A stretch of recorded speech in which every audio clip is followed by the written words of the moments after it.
The Secret Garden, Chapter 23, Another Visitor.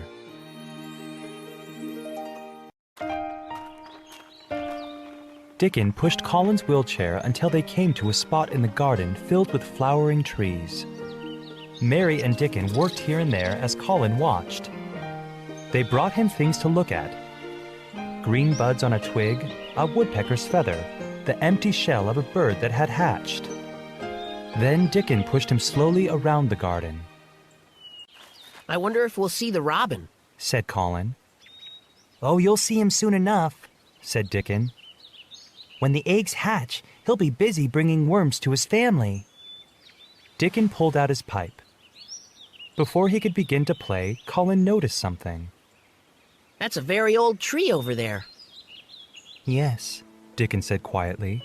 He glanced at Mary. It looks as if a big branch broke off, said Colin. I wonder how that happened. It broke a long time ago, said Dickon. Oh, look! Here's the robin! Colin laughed as he watched the bird flying around. He forgot all about the tree. When they talked about it later, Mary told Dickon it was magic that the robin had appeared just then. They hadn't wanted to tell Colin about the horrible accident. Mother thinks Colin's mother sometimes comes back to watch over him, Dickon had said. Perhaps she set us to work and told us to bring him here. Mary wondered whether this could be true.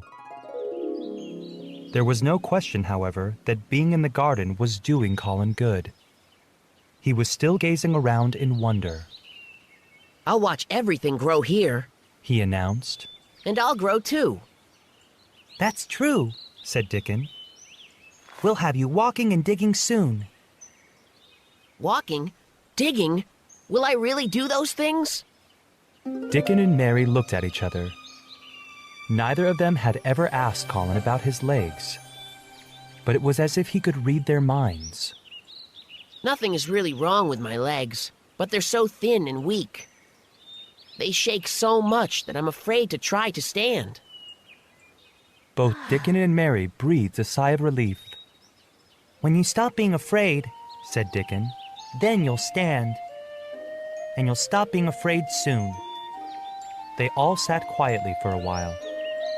The sun was dropping lower. It was that hour of the day when everything stills itself.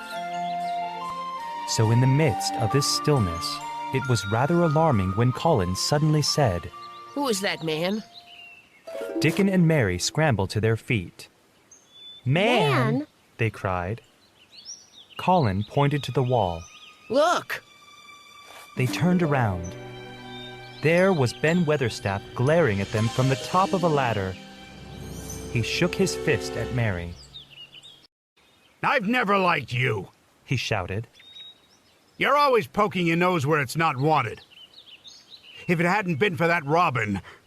Ben Weatherstaff. Mary stood below him. It was the robin who showed me the way. At this, the old gardener seemed so outraged that Mary thought he was going to scramble down on her side of the wall. You're a bad one, blaming the robin for what you did. While Ben kept scolding, Colin whispered to Dickon. Wheel me over there. Ben's mouth dropped open at the sight of Colin. Do you know who I am? Demanded Colin. Ben stared at the boy in the wheelchair. He passed his hands over his eyes, and when he answered, it was in a shaky voice. Know who you are? With your mother's eyes staring out of your face? Of course I know who you are. You're that poor sick boy with the crooked back and legs. Colin turned bright red and sat up straight. I don't have a crooked back and legs. He doesn't, said Mary angrily. I've looked, and he doesn't have any lumps on his back. Ben kept staring at Colin. You don't have a crooked back? You don't have crooked legs? This was too much for Colin. The energy that he usually threw into his tantrums rushed through him in a new way. His anger and insulted pride filled him with strength. Stand by my side, he ordered Dickon, throwing the blankets off his legs. Dickon held Colin's arm as Colin put his feet on the ground. He can do it. Mary whispered. Then Colin was standing as straight as an arrow. Look at me. He said to Ben. Just you look at me. He's as straight as I am, said Dickon. Mary couldn't believe what Ben did next. He choked and gulped, and tears ran down his cheeks. When my father is away, Said Colin. I am your master, and you must obey me.